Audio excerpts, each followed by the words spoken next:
Kryesia e Bashkisë Islame të Kosovës, më saktësisht Drejtoria për Diasporë, ka organizuar takimin tradicional me përfaqësuesit e bashkive islame shqiptare nga diaspora.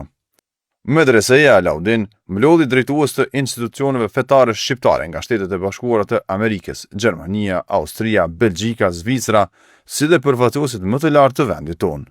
Ftesës tradicionale të Bashkisë Islame të Kosovës ju përgjigjen edhe një numër i madh i bashkëdhetarëve nga diaspora, të cilët morën pjesë në këtë takim vllazëror.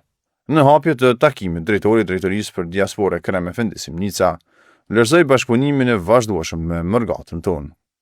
Kjo medrese ndër vite ka pritur e përcjellur musafir të shumtë nga vende të ndryshme të botës. Por sot kemi musafir të veçantë.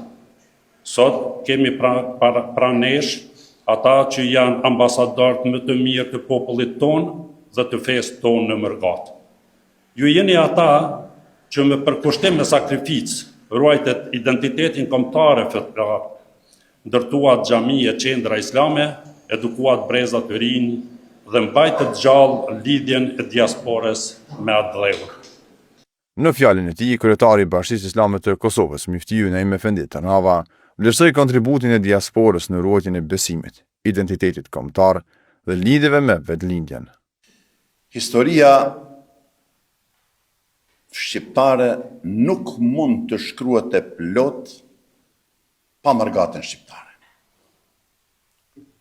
Ashtu siç nuk mund të shkruhet e plot dhe si duhet dhe e drejt pa kontributin e dhënë të Bashkisë Islame dhe të Medresesë Alaudin dhe në veçanti të kësaj sallë kaq të bukur, në veçanti gjatë vitit 89-99 për çlirimin e vendit. Ministri i jashtëm dhe për diasporën në detyrë, Glauko Njufca, çmoi lart përkushtimin e Bashkisë Islame të Kosovës ndaj diasporës, por edhe rolin e Medresesë Alaudin ndër vite. Medreseja Alaudin, e cila për më shumë se 7 dekada ka zhvilluar aktivitete edhe duke ju qëndruar pranë besimtarëve tonë, por në të njëjtën kohë ka shërbyer, mos të harrojmë, e sidomos gjatë viteve 90-ta, kur ishin kohët më të vështira të kombit shqiptar, prej gjenocidit, prej shtypjes, prej apartheidit, Miloševićit të Serbisë, prej okupimit, ky institucion në të cilën shumë prej mbledhjeve ka marrë pjesë edhe prindi im, zbashku me shumë intelektuale, me shumë shkrimtar, gazetar, akademik, janë zhvillu takime shumë të rëndësishme. Përfaqësues të bashkive islame shqiptare në diasporë vlerësuan rolin e Bashkisë Islame të Kosovës në ruajtjen dhe zhvillimin e jetës fetare, si në vendlindje, ashtu edhe në mërgat. Gjatë këtij takimi tradicional, ata shkëmbyen përvoja dhe ide mbi organizimin e jetës fetare, duke theksuar rëndësinë e bashkëpunimit dhe koordinimit ndërmjet institucioneve islame shqiptare.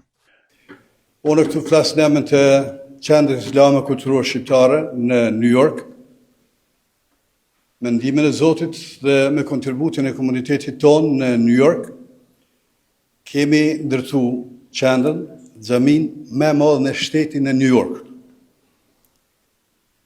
Kemi ndërtu shkollën shqipe e vetme në diasporë, me sa e dimonën. Por, ne nuk kemi vetëm administratorë të xhamive atje, si tha edhe Dr. Mejidi, por jemi edhe edukator, këshilltar, shpirtëror qoftë edhe kombëtar. Jemi edhe ruajtës identitetit ton fetar, po edhe kombëtar. Dhe jemi urë lidhëse ndërmjet vendingjes dhe vendeve ku jetojmë. Prandaj përgjegjësia jonë është më shumë edhe më e madhe se sa administrimi i objekteve fetare.